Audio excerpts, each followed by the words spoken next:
Hey Luke, so I'm in the process of moving, so this video is a little bit different than my usual ones, kind of just filming on the floor here, but got your flash helmet for your fan film. Get that out. And it came out really well, as you could see. The photos that you sent me had different variations in terms of the coloring and the details, so I sort of just had to take some liberties with how I did it, and I also tried to keep it relatively simple so that regardless of what the suit looks like, it should still blend well with it.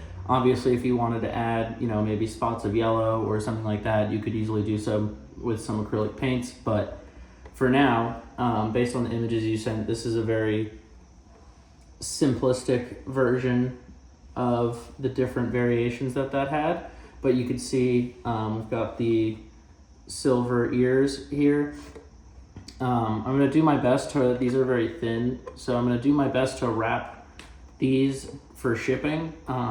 But there's always a possibility of something, going wrong there because they are very thin, and there's a lot of leverage on that front bit. So if you do, anything does go wrong with that, I actually have some stuff here to show you. So generally with shipping, there might be, it gets wrapped, but there might be some little dings or some little marks that get made. So just in case of that, I figured, since, this is for a production you're doing, I figured you might, want it to look as specific as possible. So personally, I actually think I prefer my superhero costumes to have a bit of imperfection to them so that they look like they were made by the hero, but that's just my personal preference. If you want to make any touch-ups or anything like that, the paint that I used was Rust-Oleum Regal Red, and the acrylic details were done with a mix of naphthalene carmine. No idea what that means, but that's the type of red this is, and then just some simple black paint. I mixed those together. And then the ears were done with this silver glass paint enamel right there. So if you want to make any touch-ups, you can use that for reference. So as you can see, we got the yellow visor that you had in the images. Came out real nice, very easy to see through. And as for putting on the helmet, I can't put it on myself because the dimensions that you sent me, it was scaled to, are smaller than my head, but and are smaller than my dimensions. But I tried to scale it as close to based on that circumference that you gave me as possible, while still leaving a bit of extra room. Obviously, I didn't want it to sit too far away from their face because that would be very noticeable. So it will probably be a very tight fit.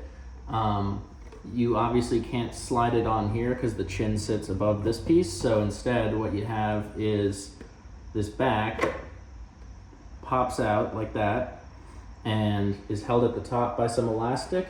And then there's two magnet mounts, and there are magnets mounted on the inside of the helmet as well. This is actually the slimmest magnet mounting system I've ever come up with, because again, I was trying to really keep it as slim on the inside as possible to leave as much room as I could. But you can open that up, get your head in, and then you just slide that in there. Can't see what I'm doing.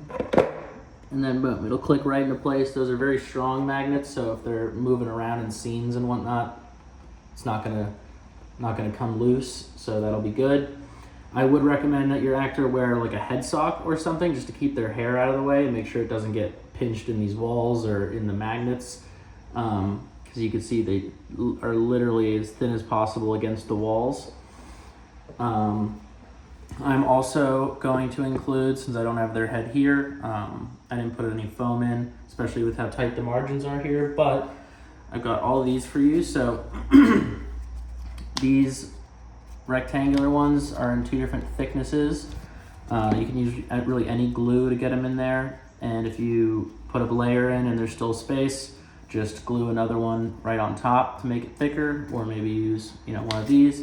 But I would recommend starting with the top so that their eyes line up with the visor, and then if there's space on the sides when they shake their head, put some along the temples, and then possibly along where it caves out here, along that back section, so that it like cups up, or right here, so it cups up against the indent towards the back of the head.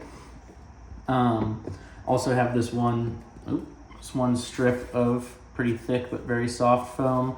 I don't even know if you'll have room for it, but it might be good for the top of the helmet or that back section I was talking about. And obviously you can cut it up if you want it elsewhere. So I actually think this is probably more than twice as much foam as you'll really need, but I generally include at least this much, so I figured I might as well throw it all in, and I thought this could be useful for comfort, especially if there's, you're filming and the actor's wearing this for a long period of time. So I'm gonna get this shipped out to you today, and hopefully have this video uploaded tonight and links sent to you and everything. But you'll get the helmet and all of this foam in that package, and I hope you like it. Thanks.